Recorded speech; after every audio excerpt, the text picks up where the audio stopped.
네, 김영희 교수님 모셨습니다. 안녕하세요. 네, 안녕하십니까. 교수님, 새해 복 많이 받으시기 바랍니다. 예, 새해 건강관리 잘하시고 복 많이 받으십시오. 예. 잠깐 사담을 나눴는데 교수님께서 몸 관리를 상당히 또 열심히 하고 계시더라고요. 꾸준히 운동도 하시고. 예, 예. 운동은 매일 아침 1시간 정도 해야지 그 하루가 뭐 즐겁기 때문에 꼭 아침에 피트니스 딱 가가지고 1시간 동안 운동을 합니다. 그래서 사실 또 이렇게 왕성하게 건강하게 잘 활동하실 수 있는 게 아닌가 생각이 들고, 사실 제가 올해 버킷리스트가 일주일에 3번 운동하는 거거든요. 매일 하십시오. 매일 해야 되겠습니다. 교수님 만나 뵙고 제가 생각이 좀 달라졌습니다. 네, 아무튼 간에 또 건강하게 또 새해를 한번 시작하는 차원에서 또 올해 경제 전망, 그 다음 주식시장 전반적으로 어떻게 흘러갈지 교수님과 한번 대화 나눠보는 시간을 갖겠습니다.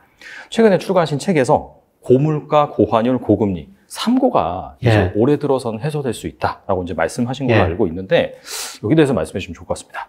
예, 작년부터 경제 하두가 3고였죠. 그래서 물가, 고물가 보니까 물가가 오르니까 고금리가 올 수밖에 없고요.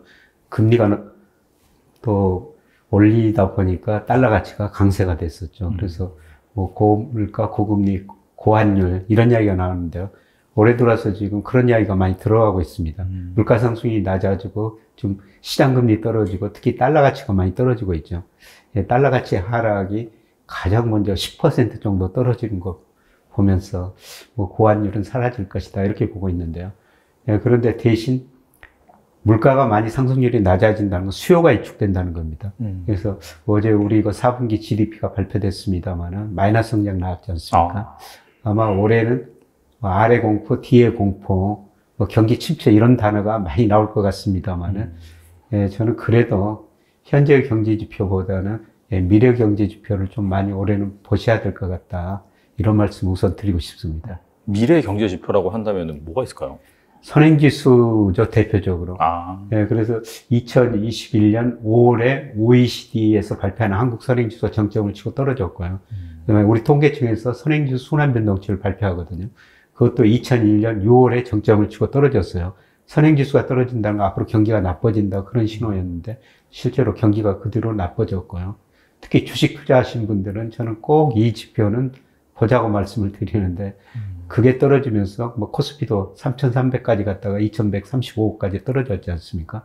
그래서 선행지수 순환변동치가 떨어지면은 우리가 주식 투자 비중을 좀 줄이는 게 낫습니다. 예, 그런데 제가 이거를 보자는 거는 뭐 제가 전망 지금 계속 해보고 업데이트를 해야 되겠습니다. 올 3월쯤 이거 저점이 나와요. 그래서 현재 경제 상태를 나타내는 뭐 GDP 성장률 같은 거는 마이너스도 나오고 계속 어렵다는 이야기가 나올 텐데 미래를 경기를 나타내는 이런 선행지수 순환변동치 같은 거는 조만간 저점이 나타날 거라는 거죠. 주식은 이거하고 거의 같은 방향으로 움직이고 있습니다. 네. 그렇다면은 이제 선행지수가 계속해서 안 좋아졌는데 3월에 이제 바닥을 형성할 것이라는 근거가 교수님께서 이제 뭐 모델링을 돌려가지고 파악을 했을 때 그것도 얼마 안 남진 않았네요, 확실히. 예, 그래서 제가 뭐 이전까지는 좀 주식 비중 줄여주십시오 이런 말씀을 드렸는데요. 뭐 작년 말 올해 들어서는 주식 비중을 늘려야 됩니다. 예, 머지않아 현재 경기는 나쁘지만 미래 경기를 나타내는 지표들은 개선될 겁니다. 예, 그리고 장단기 금리차도 미국이나 우리나라 역전됐지 않습니까? 그렇죠. 예, 그런데 이게 이제 정상적으로 조만간 갈 겁니다. 예, 장기 금리가 이미 많이 떨어졌지만 장기 금리 떨어지는 폭보다 단기 금리가 아마 금리 인상 사이클이 거의 마무리되면서요. 단기 금리가 더 떨어질 거거든요. 예, 그래서 장단기 금리차가 정상화되면서 이게 앞으로 경기 회복 신호가 될 것입니다. 그래서 장단기 금리차나 선행지수를 보면서 우리가 그 주식 투자에 조금 비중을 조절하는 게 나을 것 같습니다. 이런 말씀을 계속 요새는 드리고 있습니다. 근데 이제 그 패드에서 그 기준금리를 사실 그 12월 FOMC 점도표를 보면 중립금리가 한 5.1% 정도? 그 정도잖아요. 근데 이제 시장금리를 보면은 2년물 같은 경우에는 지금 뭐 4.12%? 그다음에 10년물 같은 경우에는 미국 미국 채권 기준으로 그다음에 3.5% 정도인데 사실 그 괴리가 좀 상당히 심하잖아요. 그래서 이게 약간 채권 시장에서는 그러면은 뭐 어느 정도 금리 인상이 거의 마무리됐고 약간 좀 하반기부터 좀 내릴 것이다? 뭐 약간 그렇게 예상하고 있는 건가요, 그러면? 예, 저는 뭐 4분기에 금리 내리리라고 보고 있고요. 예, 지금 외환시장이나 채권시장에서 기대한 거하고 연준 위원들이 말하는 거 정말 차이가 많죠. 많죠, 사실. 예. 근데 외환시장에서 보면은 달러 지수가 뭐 작년 10월에 거의 114까지 갔는데 최근 102안팎까지 떨어졌거든요. 달러 가치가 10% 떨어졌다는 것은 외환시장에서는 뭘 기대하냐면은 미국 경제가 이 4.5% 금리 수준에서 견딜 수 없을 것이다. 올리더라도 거의 못 올리고 앞으로 내릴 것이다. 외환시장이 그걸 반영한 거고요. 그 다음에 말씀하셨습니다만 10년 국제 수익률도 4.2%까지 올라갔다 3.5%까지 떨어졌지 않습니까? 네네. 그 채권시장 장기금리는 미래 경제, 미래 물가가 들어있는 거거든요. 채권시장도 경제 성장을 낮아지고 물가 상승은 낮아질 것이다. 그래서 외환시장 채권시장은 앞으로 금리를 떨어뜨릴 수 있을 거다. 그렇게 전망하는데 연준 위원들은 현재 물가가 높으니까 계속 금리 인상하겠다고 그러는데요. 결국은 제가 보면은 시장이 옳다는 겁니다. 그래서 앞으로 저 미국 경제가 어떻게 될 것인가 그게 중요한데요. 뭐 어제 또 미국 GDP 성장률 4분기 예상보다 좀 높게 2.9%, 그 다음에 작년 연간은 2.1% 그렇게 발표가 됐는데요. 그런데 최근에 블룸버그 컨센서스 보니까 미국 경제 성장이 올해 0.3%거든요. 작년보다 많이 낮아진다는 거죠. 0.3%라는 것은 마이너스가 될 수도 있다는 겁니다. 분기 단위로 봤을 때 마이너스가 나오겠네요. 네. 진짜. 그래서 지금 분기 단위로 보면은 2분기, 3분기는 마이너스가 나올 거로 보고 있어요.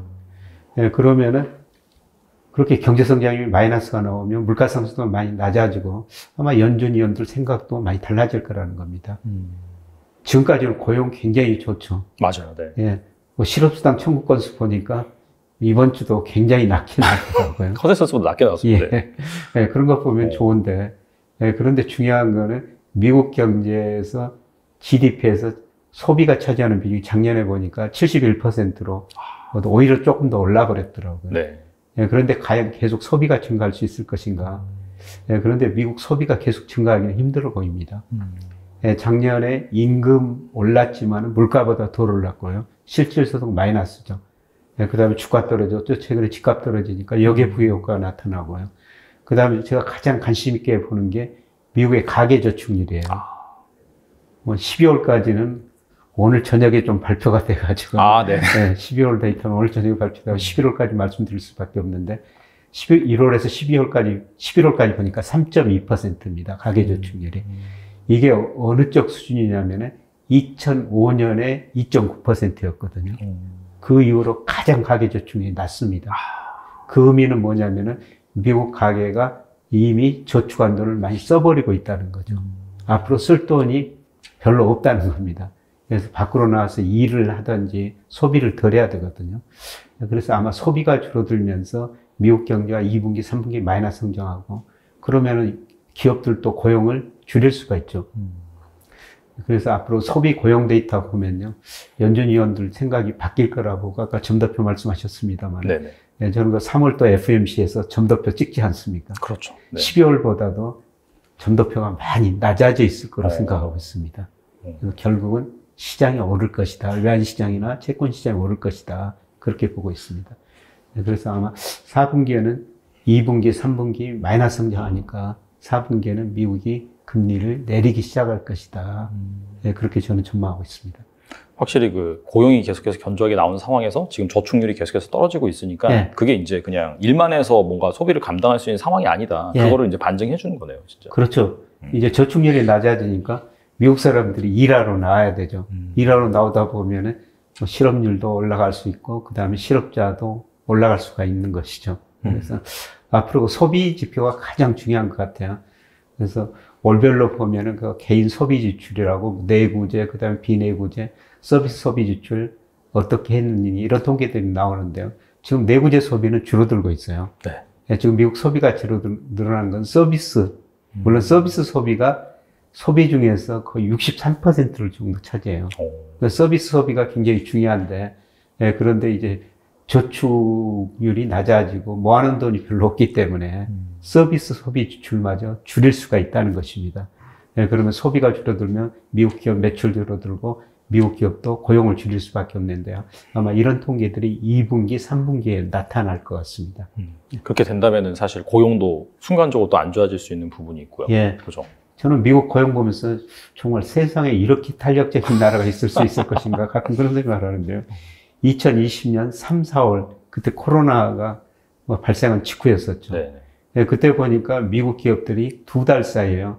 일자리를 2,200만 개 줄여버리더라고요.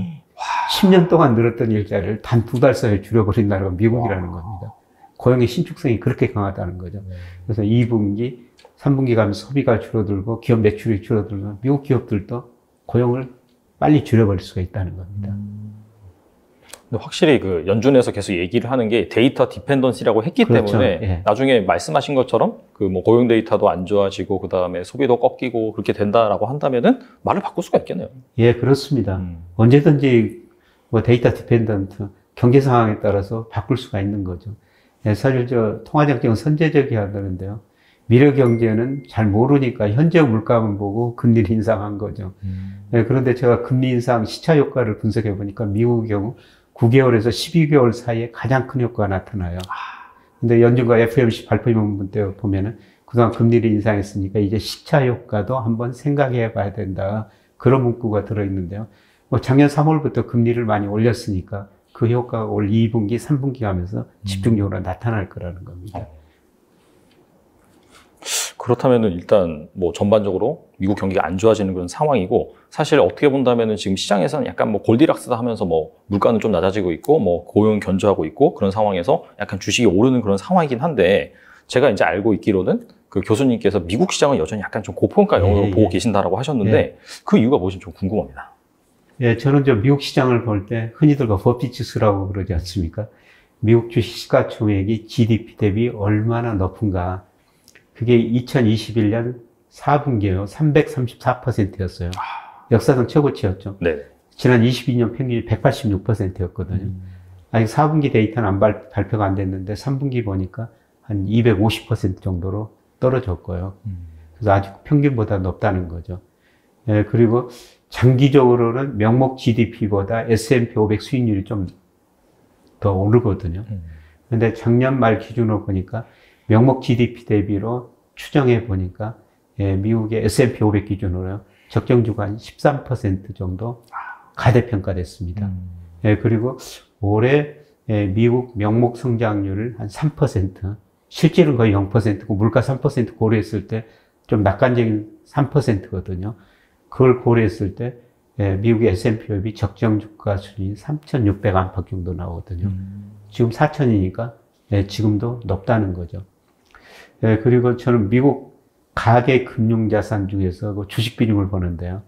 이게 2021년 4분기에 54%였어요. 역사상 최고치였었거든요. 네네. 가가 장기 평균이 43%입니다. 예, 그런데 작년과 3분기에 51%로 떨어졌는데요. 아직도 가계 평균보다도 훨씬 높다는 거죠. 예, 그리고 실러 PER이라고 있지 않습니까? 네네. 장기 경기 조정 PER이라고 그러는데. 맞아요. 네. 예, 장기 평균이 17배거든요. 네. 예, 그런데 지금 그게 아직도 25배 안팎입니다. 그래서 이런 걸 볼 때 저는 아직도 미국 주가는 가대평가됐다. 예, 그래서 미국 주식은 지금 적극적으로 늘릴 때가 아니고 뭐 지금 적정 수준보다 가대평가됐으니까 오히려 비중을 좀 줄이시는 게 나을 것 같다. 이런 말씀을 드리고 싶습니다. 최근에 막 올라오고 있는데 이걸 막 환호해가지고 같이 뜨거워져서 같이 사기보다는 리스크 예. 관리를 하는 게 좀 좋다. 저는 미국 주식시장에서 리스크 관리를 좀 하시는 게 좋을 것 같습니다. 근데 이제 우리나라 주식시장 같은 경우에는 앞서서도 말씀하셨다시피 약간 좀 긍정적으로 본다라고 말씀하셨잖아요. 근데 사실 이 미국이 오르면은 우리나라 또 영향을 받아서 오르기도 하고 빠지기도 하는데, 그럼에도 불구하고 미국은 고평가인데 우리나라는 좀 좋다라고 보시는 이유에 대해서 좀 구체적으로 말씀해 주시면 좋을 것 같아요. 방향은 같을 수밖에 없는데요. 미국이 떨어질 때 우리만 오를 수가 없습니다. 근데 떨어질 때 덜 떨어지고 오를 때 더 많이 오를 거라는 겁니다. 사실 올해 들어가지고 작년에 코스피 코스닥이 세계에서 제일 많이 떨어진 뭐 주가 지수 중에 하나 아닙니까? 근데 맞아요. 올해는 상대적으로 좀 괜찮은데요. 네, 그런데 제가 우리 주가가 저평가됐다고 보는 건 아까 미국 명목 GDP로 추정했을 때 미국 S&P 500은 13% 가대평가됐다. 근데 작년 기준으로 보면은 우리 코스피는 24%나 저평가됐어요. 예. 역사상 2000년 이후로 저평가 정도가 가장 심하거든요. 예, 그 다음에 총 그 유동성 M2라고 그러죠. M2에 비해서도 예, 거의 우리 주식 코스피 시가총액이 한 15% 정도 저평가되어 있고요.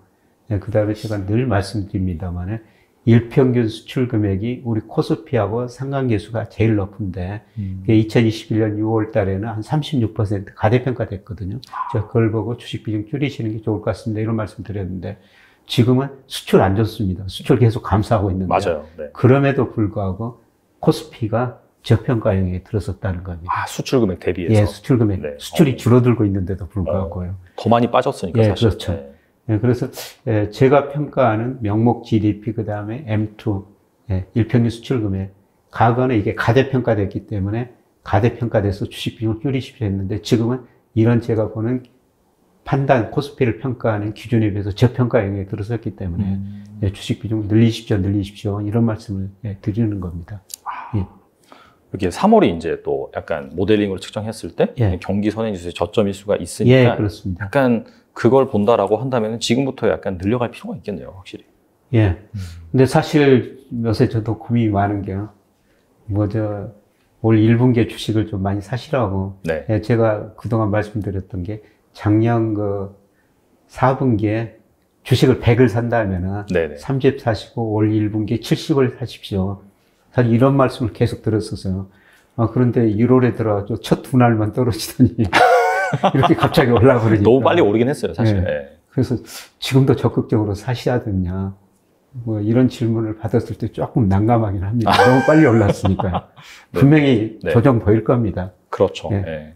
제가 단기적으로 보면은 일평균 수출 금액이나 그 다음에 HP 통해 가지고 추세를 구해 가지고 거기서 많이 벗어났느냐, 밑으로 벗어났느냐 하는데 HP 필터라니까 추세를 지금 한 7% 이상 2로 벗어나 버렸거든요.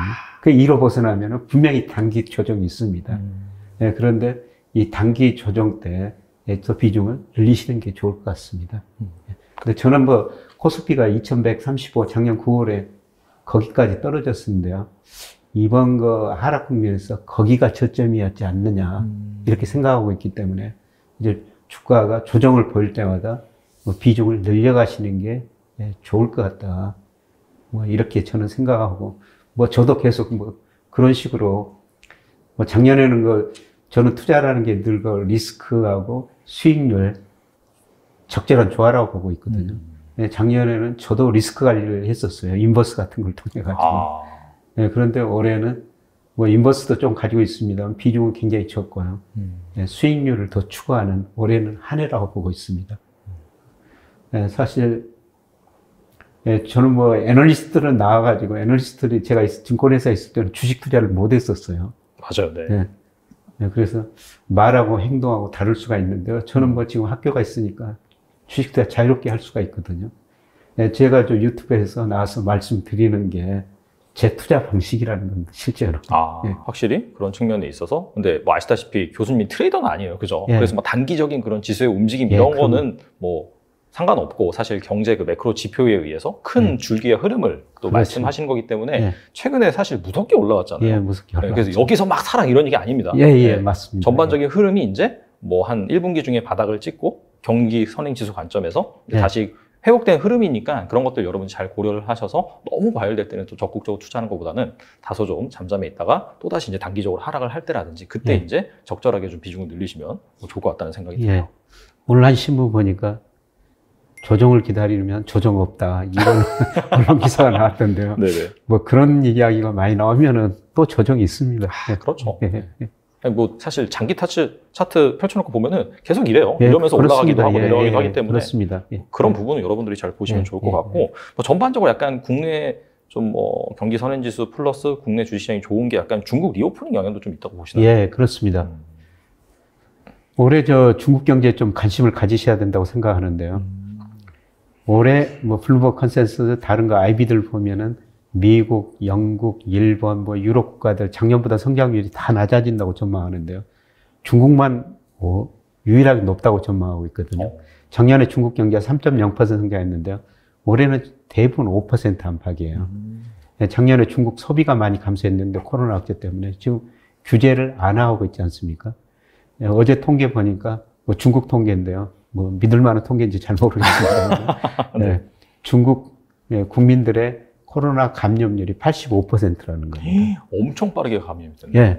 그러면 이따 거의 절정에 도달했다는 거죠. 그렇죠. 그리고 코로나 감염률이 낮아지면서 코로나가 걸리는 사람들이 줄어들면서 소비를 더 할 거라는 겁니다. 그리고 저는 뭐 자금 흐름이, 돈이라는 게 정말 똑똑하거든요. 돈이 어디로 흘러가는지 계속 보고 있는데 매주 그 주식형 펀드가 어디로 가는지 이렇게 발표하는 기관이 있거든요. 거기 보니까 작년 11월부터 미국으로 주식형 펀드로 돈이 거의 안 들어가고 있습니다. 이머징 마켓으로 들어오고 있고요. 이머징 마켓 중에서 중국 쪽으로 꾸준히 주식형 펀드 자금이 들어오고 있습니다. 이런 걸 보면은 올해는 우리가 중국 시장에도 관심을 가져야 된다. 알겠습니다. 그리고 이제 채권 투자 역시 좀 좋은 기회로 보시고 계신다고 약간 책에서 말씀하신 걸로 알고 있어요. 근데 일단 장기채 금리가 사실 앞서서 말씀하셨다시피 미국 기준으로 한 4.2%까지 올랐다가 지금 한 3.5%까지 좀 내려간 상황이고, 그 다음에 뭐 한 작년 하반기부터 채권에 대해서 약간 좀 붐이 일었죠. 뭐 ETF 투자를 통해서. 근데 이런 상황에서 약간 좀 연준에서는 약간 뭐 5.1% 아직까지 고수를 하고 있고, 그래서 이런 부분에 따라서 지금 상황에서도 좀 채권을 투자할 만한지 좀 궁금하거든요. 예, 지금 뭐 채권 투자에도 그렇게 많은 이익을 낼 것 같지는 않습니다. 예, 제가 그 작년 뭐 8, 9월 들어가지고 채권 사십시오 정말 많이 강조를 했었거든요. 네네. 예, 그런데 뭐 그 당시 우리나라 10년 국채 수익률이 4.6%까지 올라갔다. 엄청 올랐죠. 예, 최근에 그 3.3%까지. 뭐 그때 채권 사셨다면 10% 이상 지금 수익률을 예, 거두시는 것이죠.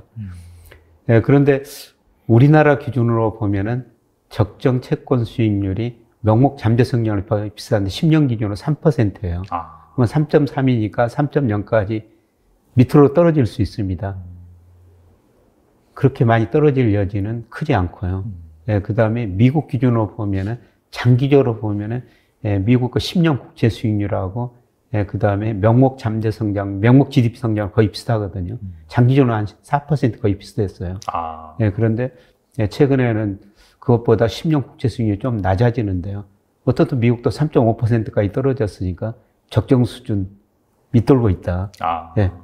그래서 저는 채권 투자에서는 지금은 큰 시세 차익을 누릴 수는 없다. 예, 그럼에도 불구하고 우리가 원금 보존하는 게 굉장히 중요하거든요. 그렇죠. 국채를 사면은 뭐 장기적으로 보면 금리도 떨어질 수가 있고 그냥 원금 보존하고 이익을 뭐 이자 수익도 좀 얻을 수 있지 않습니까? 예, 그런 의미에서 지금 채권 투자하시면 괜찮은데요. 지금 채권 투자해가지고 시세 차익을 크게 누리기는 이미 저는 예, 지난 몇 달 사이에 지나버렸다. 예, 그래서 요새는 제가 작년 그 하반기부터는 그 채권 투자 많이 하십시오. 그런 말씀을 드렸는데 그렇게 말씀드리면서도 많이 사셨다가 올 1사분기에 채권 팔고 주식을 늘려주십시오. 이런 말씀을 드렸는데요. 지금은 뭐 채권에서 큰 기대 수익을 얻기는 좀 힘들 것 같습니다. 약간 좀 자산 배분 관점에서 네, 약간 안전 자산을 편입한다는 차원에서 투자를 하시면 좋겠다. 그렇습니다. 그런 말씀이신 것 같고, 그 다음에 이제 채권이 근데 사실 뭐 실물 사기는 좀 힘들잖아요. 그래서 뭐 ETF로 투자하는 방법이 있긴 한데 ETF로 투자하는 것도 괜찮을까요? 예, 전 뭐 ETF 투자하고 있고요. ETF도 한 배짜리 있고 1.5배짜리도 있더라고요. 그래요? 예, ETF가. 예, 그걸 뭐 제가 사놨더니 수익률이 굉장하던데. 주식 못지 않겠네요, 진짜. 예. 그런 거 ETF도 있으니까요. 물론 그 실물 직접 투자할 수가 있어요. 거래하는 증권사 보면은 이렇게 사이트 들어가면은 거래하는 증권사에서 채권 어느 걸 판다고 이렇게 알려주고 있거든요. 그래서 뭐 은행채도 있고 거기 일부 회사채 같은 것도 있기는 있던데요. 예, 그런데 종류가 다양하지 않습니다. 종류가 다양하지 않고 또 사고 파는 게 뭐 그렇게 쉽지는 않기 때문에 저는 보통 일반 투자자 입장에서 보면은 뭐 ETF를 활용하시는 게 좋을 것 같습니다. 그 증권회사에서 제가 증권회사 다닐 때는 소액 채권이라는 걸 팔았어요. 근데 요새는 증권회사도 거래 비용이 많이 들어가는지 뭐 그런 거는 별로 관심이 없더라고요. 그래서 뭐 저 같은 거 소액 투자자 입장에서 보면은 채권은 거 ETF를 하시는 게 좋을 것 같습니다. 일단 채권하면 가장 먼저 생각하는 게 국채 뭐 그런 거 떠올리는데 뭐 방금 말씀하신 것처럼 최근에 금리가 좀 빠르게 내려가면서 뭔가 국채로 뭐 큰 수익을 내기 어려우니까 지금이라도 약간 좀 회사채라든지 좀 뭐 지방채 이런 거에 투자를 해볼까라고 생각하시는 분도 계신 것 같은데 뭐 이런 채권 투자는 어떻게 생각하시나요? 예, 저는 뭐 지방채 괜찮다고 보고 있고요. 그 다음에 회사채 우량 등급 괜찮다고 보고 있습니다. 예, 그런데 그 회사채 투자할 때 한 가지 주의할 점은요. 우리나라 신용평가회사들이 회사채를 발행하는 회사한테 신용등급을 주지 않습니까? 네. 근데 올해 경제가 어려우니까 아마 계속 그 회사의 신용등급을 하향 조정할 거예요. 아, 그럼 금리가 확 올라가요? 그렇죠. 금리가 확 올라 버리죠. 네, 그래서 그 신용등급, 그거는 관심 있게 우리가 회사채를 사셔야 되는데 그 신용등급 변화 사항에 따라 가지고 일시적으로 금리가 급변할 수가 있으니까 채권 가격이 급락할 수 있으니까 그렇죠. 네, 그런 거는 좀 참고하시는 게 좋을 것 같습니다. 네, 그리고 뭐 지금 BBB 마이너스 아직까지는 이 정도까지는 뭐 투자할 사항은 아닌데요. 네, 그런데 그런 회사를 잘 고르면은 네, 지금 상당히 높은 수익을 낼 수가 있죠. 아, 네. 약간 BBB 마이너스가 약간 좀 정크 본드 네. 약간 그런 느낌인가요? 예, 그런 건데요. 네네. 근데 BBB 마이너스까지는 투자 증급이거든요. 네, 투자 증급이니까 뭐 그런 회사를 잘 고르면은 이런 식의 큰 이익을 낼 수가 있는데, 네, 그런데 올해는 뭐 아마 저 기업 이익 증가를 많이 낮아지면서 신용평가 회사들이 신용등급을 계속 하향 조정할 것 같습니다. 그래서 약간의 그 리스크를 부담하실 수 있다면은 일부 자산을 뭐 그런 회사에 투자하는 것도 저는 괜찮을 것 같습니다. 약간 좀 분산해서 투자를 하는 게 좋겠네요. 예, 그렇습니다. 올해도 신용등급이 좀 낮다 보니까. 알겠습니다. 그리고 삼성전자가 이제 작년에 한 5만 1,000원 정도? 그 정도에서 이제 저점을 형성을 하고 지금 반등과 조정을 좀 거듭을 하고 있는데 지금은 약간 좀 반등한 상황이죠. 지금 보니까 한 박스권이 한 5만 원대 한 중반에서 그 다음에 한 6만 원대 초중반? 거기까지 형성이 돼 있는 것 같아요. 그래서 약간 본격적으로 오는 시기가 언제일지 투자자들이 많이 궁금해하고 있는데 이거 약간 삼성전자 주가 흐름을 예측하는 데 있어서 되게 약간 중요한 지표가 있다고 들었는데 이게 무엇인가요? 예, 저는 뭐 선행지수 순환변동치 아까 말씀드렸습니다만은 그거하고 삼성전자 주가도 거의 비슷하거든요. 그러니까 2021년 상반기에 삼성전자가 9만 원 갔을 때 10만 전자 이야기 나왔는데요. 2021년 6월에 우리 선행지수 순환변동 정점이 6월에 정점을 치고 계속 떨어졌지 않습니까? 네네. 삼성전자가 같이 떨어졌어요. 대표적으로 삼성전자가 경기 관련주죠. 디램이라는 게. 네. 예. 그래서 선행지수 순환변동치가 떨어지고 삼성전자 이익도 많이 줄어들었지 않습니까? 특히 그 작년 4분기 영업이익이 뭐 4조 5천억이다. 뭐 13분기 만에 최저치 기록했다는 건가요? 하여튼 네, 그런데 제가 지금 삼성전자 주식을 사라고 권유드린 것은 선행지수 순환변동치가 뭐 이거는 더 지켜보고 제가 데이터가 매월 발표될 때마다 또 모델 수치 놓고 업데이트 시켜야 됩니다. 일단 현재까지 정보를 가지고는 올 3월쯤에 저점이라는 거죠. 네, 그러면 선행지수가 떨어질 때 삼성전자 주가가 떨어졌으니까 선행지수가 올라가면은 삼성전자 주가도 같이 올라갈 수가 있다는 겁니다. 그래서 최근에 삼성전자 주가가 뭐 5만 원 초반이 떨어졌다가 지금 6만 4천 원 근처까지 올라왔는데요. 네, 그런 거를 미리서 선반영하는 것이 아닌가 이렇게 생각합니다. 물론 올해 그 애널리스트들 보고자를 보니까 뭐 디램 분야에서 적자 낼 가능성이 높다. 맞아요. 네. 네, 뭐 이런 전망들 많이 하고 있는데 내년에는 플러스라고 보고 있거든요. 예, 그리고 최근에 제가 삼성전자 강의를 몇 번 갔다 왔더니 비용을 절감 많이 하고 있더라고요. 딱 1층에 들어갔더니 이 블루를 절반을 전기를 꺼놨어요. 아, 진짜요? 네. 근데 보니까 최근에 그 삼성전자에서 비상경영체제 뭐 도입한다라고 하면서 뭐 비용 절감 막 이런 기사가 나온 것 같아요. 진짜. 예, 그래서 저는 딱 1층에 가보니까 좀 어둡더라고요. 예, 그래서 여러 가지 측면에서 비용 절감을 하고 있구나. 근데 삼성전자가 중요한 거는 지금 투자 계획을 세워놨는데 투자를 아직까지는 줄이겠다는 발표를 안 했거든요. 이런 어려운 시기에 자기가 잘한 분야에 투자를 더하면은 경기 회복 시기에 오히려 이익을 더 많이 낼 수가 있는 거죠. 그래서 선행지수 순환변동치가 조만간 반등할 것이다. 예, 그리고 이런 어려운 시기에 그렇게 비용 절감하고 투자를 계속하면은 아마 다시 이익이 늘어날 것이다. 예, 그래서 뭐 저는 삼성전자 주식 뭐 지금 단기적으로 많이 올라가지고 좀 또 조정을 보이겠죠. 네네. 아까 또 기다리는 조정은 없다 이런 이야기까지 신문에서 나오고 있습니다만 분명히 조정은 옵니다. 네. 근데 뭐 조정 언제 올지는 모르니까요. 조금씩 사나가시는 게 좋을 것 같습니다. 삼성전자가 사실 뭐 디램 가격에 주가가 연동된다 뭐 그런 얘기도 많이 있는데 원래 더 빨리 반응을 하거든요. 그렇죠. 보통 일반적으로 보면. 근데 진짜 경기 선행 지수와 유사하게 움직이는 흐름은 역사적으로 잘 포착이 됐으니까 여러분들이 좀 관심 있게 보시면 좋겠고, 사실 증권사에서 뭐 반도체 경기가 올해 최악이다 얘기를 하는데 또 이제 사실 그 반도체 경기랑 또 삼성전자랑 SK 하이닉스 주가를 보면은 경기 최악일 때부터 오르더라고요. 항상. 그렇죠. 그 삼성전자 4분기 영업이익이 4조 5천억이다.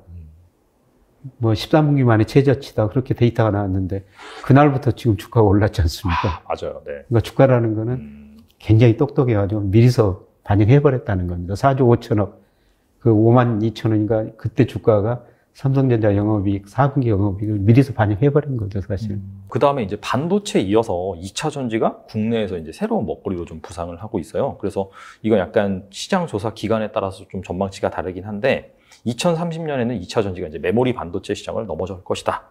라고 해서 이제 여기저기에서 전망이 나오고 있는데 교수님께서도 2차 전지 그 주식이라든지 섹터에 대해서 긍정적으로 보시는지 궁금합니다.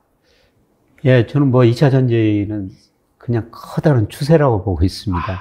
그래서 앞으로 예, 전 세계가 지구를 지금 살려야 되지 않습니까? 맞아요. 지구 살리려면 어쩔 수 없이 2차 전지, 예, 전기차 사용할 수밖에 없죠. 예, 저는 머지않아 뭐 우리나라 지금 길거리에서 독일 여러 좋은 자동차들이 다니고 있는데 그런 거 내연기관차는 거의 없어지고 우리나라 전기차, 특히 중국 전기차가 우리나라 길거리에서 앞으로 많이 보일 거라고 보고 있습니다. 아, 중국 전기차가요? 예. 예, 그만큼 중국이 싸게 전기차를 많이 생산할 거라는 거죠. 예, 사실 그동안 보면은 우리가 생활 주변에서 보면은 중국 때문에 얼마나 상품을 싸게 쓰고 있지 않습니까? 그렇죠, 사실. 심지어는 제가 손자 애들 둘이나 있는데요.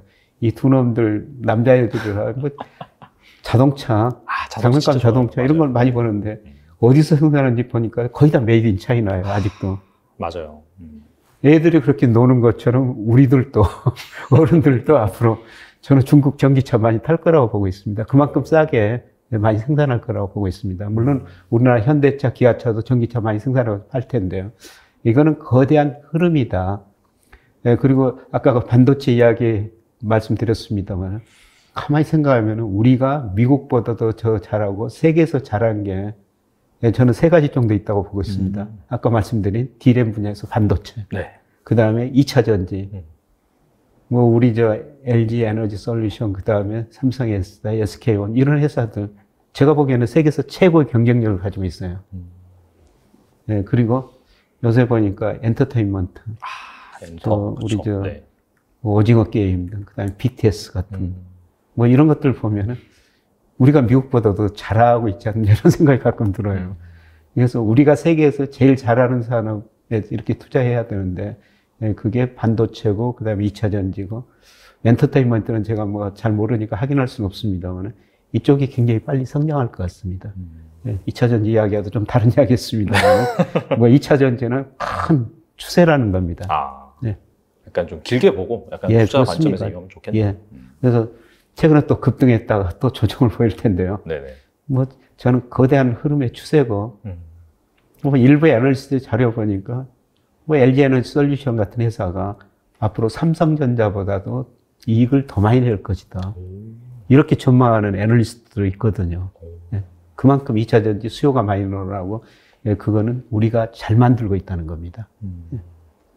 알겠습니다. 뭐 엔터 같은 경우에 사실 뭐 종류가 많긴 하죠. 뭐 약간 뭐 웹툰도 있고, 그 다음에 뭐 드라마 만드는 회사도 있고, 그 다음에 연예 기획사도 있고 여러 가지가 있는데 그렇습니다. 약간 뭐 전반적으로 뭉쳐서 한번 보시면 필요가 있을 것 같아요. 예, 그렇습니다. 예. 여기는 좀 이렇게 종목들이 작아가지고 대신에 약간 좀 잘 분석을 하시고 뭐 ETF나 이런 게 잘 나와줬으면 좋겠네요. 사실. 예, 그렇습니다. 사실 그쪽은 좀 변동성이 심하고 그러니까 좀 조심스럽게 투자는 해야 될 것 같습니다만은 뭐 계속 관심을 가질 필요가 있을 것 같습니다. 알겠습니다. 그리고 최근에 약간 본격적으로 증시나 세계 경제에서 부각받고 있는 트렌드가 있는데 그게 이제 탈세계화, 뭐 세계 블록화, 그러면서 자연스럽게 뭐 리쇼어링 트렌드가 발생을 하고 있고 그렇게 되다 보니까 사실 원래 이제 해외에 나가 있던 공장들이 선진국으로 다시 돌아오다 보니까 필연적으로 인건비라든지 좀 비용이 발생하잖아요. 그래서 이 로봇이라든지 뭐 자동화 기기에 대한 투자 이런 것들이 좀 늘고 있어요. 그래서 증시에서도 보면은 이 로봇 관련 기업들이 좀 많이 부각을 받고 있는데 이 로봇 산업에 대해서는 어떻게 생각하실지 궁금하거든요. 예, 저도 로봇에 대해서 요새 관심이 많아서 공부하기 위해서 그 로봇 주식을 하나 샀어요. 아, 진짜요? 네, 그런데 최근 3개월에 네. 수익률이 170%가 되더라고요. 혹시 제가 맞춰볼까요? 혹시 레인보우 로보틱스? 레인보우 로보틱스. 대단하시네요. 어떻게 또 그걸 또 잘 고르셔가지고. 많이는 안 사고요. 공부하기 위해서 샀거든요. 그런데 이렇게 많이 오릅니다. 네, 그런데 제가 로봇에 관심을 갖게 된 거는 뭐 작년에 제가 울산에 강의를 많이 갔거든요. 근데 조선업 경기가 상당히 좋다는 겁니다. 수주 많이 받았는데 일할 사람들이 없대요. 아무리 사람을 뽑아도 일할 사람이 없다는 겁니다. 그래서 그걸 보면서 그러면 결국 조선업도 많은 일을 로봇이 해줬구나. 그 다음에 제가 울산에 있는 포항에 있는 공장을 최근 몇 년 동안 방문해 봤는데 이 공장 방문해 보니까 거의 다 로봇이 일하고 있어요. 사람들이 별로 없습니다. 그래서 미국의 경제학자 한 분이 뭐 이런 글을 썼는데요. 앞으로 제조업 공장에서는 사람 한 사람, 개 한 마리만 있으면 될 것이다. 왜 사람이 필요하냐? 개 밥 주기 위해서 필요하다. 개가 자기 밥 주는 주인이 혹시라도 졸다가 기계에 다치지 않을까. 그래서 개가 필요하다. 빌 게이츠 같은 분은 뭐 최근에는 조금 잦아들었습니다. 얼마 전까지 로봇세를 도입하자고 그러지 않습니까? 그래서 앞으로 많은 일을 로봇이 해줘가지고 로봇이 부가치를 창출하고 세금을 내가지고 그 돈 가지고 우리한테 밥도 주고 돈도 준다는 이런 시대가 도래한다는 거죠. 뭐 그런 걸 생각하면서 로봇의 역할이 굉장히 커질 수밖에 없구나. 그리고 제가 582형 개띠인데요. 네네. 뭐 우리 고령화 세계에서 제일 빨리 되고 있지 않습니까? 맞아요. 네. 이 고령화 노인들한테는 로봇이 정말 필요하죠. 머지않아 같이 대화할 로봇이 있을 수도 있고요. 그 다음에 집안 여러 가지 일을 저는 앞으로 로봇이 해줄 거라고 보고 있습니다. 이런 의미에서 로봇은 앞으로 성장주다 이렇게 보고 저도 한번 공부하기 위해서 주식을 샀는데요. 최근에 이렇게 또 빨리 올라버리니까. 갑자기 삼성전자가 투자한다 그래가지고 그때부터 막 엄청 많이 올랐어요. 그러버리더라고요. 그래서 제가 연초에 한 그 증권에서 저는 리포트를 많이 보거든요. 저는 뭐 거시경제만 보니까 뭐 산업 기업은 모르죠. 그래서 증권회사 리서치 센터는 보고서를 보거든요. 근데 한 증권회사 리서치 센터에서 로봇에 대해서 좀 심층 분석을 해놨더라고요. 그래서 그 자료를 읽고 아까 그 레인보우 로보틱스 이걸 보니까 야, 이 주식을 한번 사야 되겠다. 그런 생각이 들어가지고 샀는데 최근에 너무 빨리 오른 것 같습니다. 지금 약간 들어가기 좀 애매하겠네요. 너무 많이 올라가지고. 예, 그렇습니다. 예. 그러니까 좀 길게 보고 뭐 이거 말고 다른 로봇들이 많이 있고 하니까 그렇습니다. 어차피 이게 뭐 1년 하고 2년 하고 끝나는 게 아니라 장기적인 그런 메가 트렌드니까. 그렇습니다. 아까 전기차가 추세인 것처럼 로봇도 거대한 추세이거든요. 그래서 그런 관점에서 늘 관심을 갖고 또 잘 보시면 분명히 또 좋은 기회가 있을 거라고 생각이 됩니다. 그리고 그 소수의 의견이긴 하지만 오히려 2024년에 뭐 극심한 경기 침체가 올 것이다 그렇게 이제 주장하시는 분도 있더라고요. 이거는 이제 어떤 논리냐면은 올해는 약간 마일드한 침체. 근데 연준이 계속해서 높은 금리를 유지하다 보면은 2024년에 경제가 버티지 못하고 좀 추락을 할 것이다. 이렇게 보시는 분도 좀 계시더라고요. 여기에 대해서 어떻게 생각하시는지 좀 궁금하거든요. 저도 계속 그 데이터를 분석 좀 하고 있는데요. 뭐 2024년은 별로 안 좋게 나옵니다. 아, 그래요?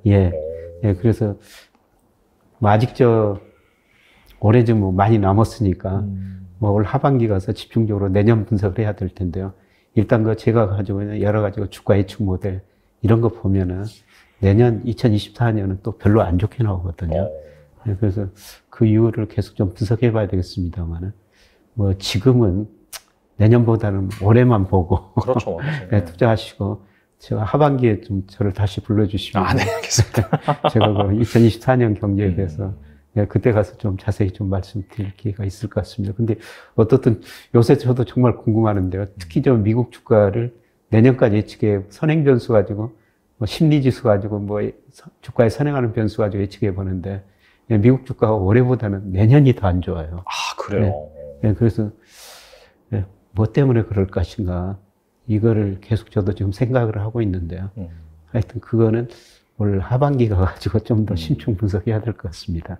하긴 지금 이 상황에서 뭐 내년이 안 좋다라고 보기에는 아직 시간이 많이 남았고, 그 다음에 뭐 사실 작년 같은 경우도 뭐 러시아 전쟁이 이렇게까지 길어질지 몰라도 수많은 변수가 나올 수가 있잖아요. 중간중간에. 그렇습니다. 그래서 그런 것들을 보고 좀 결정을 하는 게 맞는 것 같고, 지금부터 뭐 우려할 필요는 없을 것 같아요. 뭐 지금은 뭐 2023년 연초니까요. 그렇죠. 뭐 올 한 해만 보고 투자하시고, 물론 그 장기 투자하신 분들은 내년 내후년까지 그 전망을 해야 되는데, 그런데 지금 콘센서스는 뭐 IMF나 세계은행이나 모든 전망기가 한국은행 뭐 이런 전망치 보면 올해 성장률보다는 내년 성장률이 높을 것이다. 다 그렇게 컨센서스를 그렇게 전망하고 있거든요. 맞아요. 네. 네, 그런데 제가 그 미국 주가 선행 모델로 한번 해보니까 내년이 더 나쁘게 나와가지고 네, 사실 저도 지금 고민이 많고요. 네, 계속 그 데이터를 한번 분석해보고 있고 아마 올 하반기쯤에나 그런 말씀을 좀 드리는 게 좋을 것 같습니다. 알겠습니다. 아직 뭐 데이터가 더 많이 나와야지 그게 이제 윤곽이 더 명확해지니까 하반기 한번 다시 모셔가지고 제대로 한번 여쭤보는 그런 시간을 갖도록 하고요. 그 다음에 이제 뭐 1억 있다면은 노후를 위해서 자산 배분을 한다면 어떻게 하면 좋을까요? 뭐 1억은 약간 상징적인 금액이라고 보시면 될 것 같습니다. 예. 네. 뭐 제가 작년 말 같은 경우는 채권 투자 많이 하십시오. 예, 그 다음에 은행예금 좀 가입하십시오. 은행 금리가 5% 줬거든요. 예, 사실 저 같은 경우도 뭐 주택 청약예금 한번 가입하고 은행예금 가입 안 했었어요. 예, 그런데 예, 작년에 은행에서 5% 금리 준다고 그러니까 5년짜리 4.5% 준다고 그러니까 뭐 제 금융자산은 은행에다 넣다 보니까 한 13%를 넣어놨더라고요. 예, 그만큼 은행 금리가 높아졌다는 겁니다. 예, 그런데 최근에 보니까 5% 주는 은행은 없어요. 제가 5% 가입은행 어제 들어와서 보니까 제일 높은 게 3.85%더라고요. 이미 많이 낮아졌어요. 예, 그래도 3.85%면은 저는 아직도 높은 금리다. 5년 후에는 다시 1, 2%로 떨어질 것이다. 그렇게 보니까 은행예금도 일부는 가지고 계시는 게 좋은데요. 근데 우리 가계 금융자산 중에 보니까 현금비 내금이 46%로 너무 높습니다. 아, 진짜 높네요. 예. 예, 그게 뭐 저는 한 30% 정도로 조정하는 게 나을 것 같고요. 그 다음 채권 비중은 2%밖에 안 돼요. 예, 채권 비중은 한 5%, 10% 가져가는 게 좋고요. 올 한 해만 본다면은, 예, 저는 그 주식 비중을 40% 이상. 예, 그래서 아까 저 1억이라고 말씀드렸습니다만, 올 한 해만 본다면은, 뭐 은행예금 3천만 원, 그 다음에 채권 2천만 원, 나머지 5천만 원은 올해는 주식 하시는 게 좋을 것 같습니다. 알겠습니다. 주식 같은 경우에는 앞서서 이제 좀 좋은 투자 아이디어 말씀해 주셨기 때문에 뭐 우리나라에서 1등 산업을 하는 뭐 그런 거 내지는 아니면은 뭐 로봇이라든지 약간 장기적으로 성장해서 메가 트렌드 그쪽에서 잘 골라보면 좋겠네요. 예. 올해는 저 외국인들이 사는 주식에 좀 관심을 가지시는 게 좋을 것 같습니다. 지금 연초부터 외국인이 이렇게 주식을 많이 사가지고 지금 주가가 급등했는데요. 네네. 외국인 우리나라가 주식 비중이 한때 32%까지 갔는데 최근에 26%까지 떨어졌거든요. 외국인들이 우리 주식을 살 수밖에 없다고 생각하고 있습니다. 처음에 말씀드렸습니다만 주식 투자 자금이 미국에서 지금 신흥시장, 아시아 시장으로 몰리고 있다는 거죠. 그래서 외국인들이 우리 주식을 살 수밖에 없고요. 그러면서 환율도 떨어지면서 외국인들은 뭐 저 주식에서 이익 보고 한 차익도 누릴 수 있다고 보고 있고요. 그래서 올해는 거예요. 외국인들이 많은 사는 주식. 외국인들이 뭐를 사겠느냐. 그냥 시가총액이 높은 종목입니다. 삼성전자, LG에너지솔루션, 그 다음에 저는 그 네이버 같은 회사도 사시라고 지금 계속 말씀드리고 있습니다만, 뭐, 외국인들이 그런 걸 살 거라고 보고 있거든요. 이게 교수님께서 늘 방송에 나오면서 우리나라가 약간 좀 탄광 속의 카나리아 같은 그런 존재다. 약간 인디케이터 역할을 한다.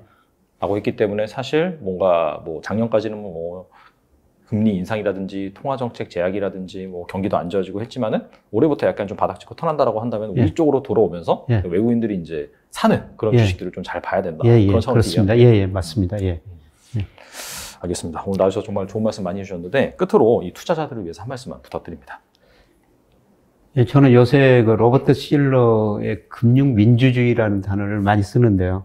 금융민주주의가 뭐냐면은 금융에 대한 정확한 정보를 알고 우리가 금융으로 모든 국민이 부자가 돼야 된다는 거죠. 그래서 우선 금융에 대한 정확한 정보를 우리 국민들한테 전달해 주는 게 좋을 것 같고요. 이런 의미에서 우리 사이다 경제도 큰 역할을 하고 계시는 것 같습니다. 중요한 거는 주가가 지금 저평가형에 들어섰다는 거죠. 아직도 주가는 장기 상승 추세에 있거든요. 근데 이 상승 추세에서 밑으로 제일 많이 벗어나는 게 제가 보니까 주식이에요. 우리 주가입니다. 시간이 가면은 추세에 접근해 간다는 거죠. 그래서 저는 주식으로 금융민주주의를 달성할 수 있는 올해가 그런 기회가 아닌가.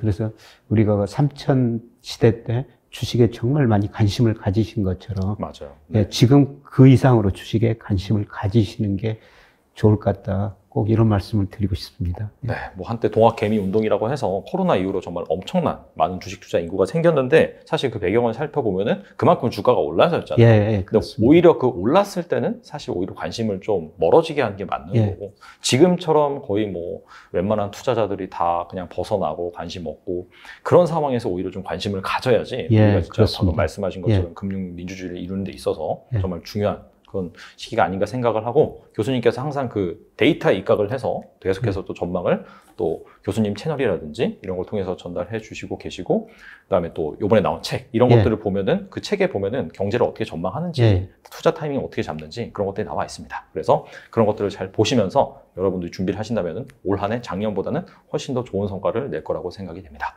지금까지 김영익 교수님 나오셔서 감사합니다. 고맙습니다.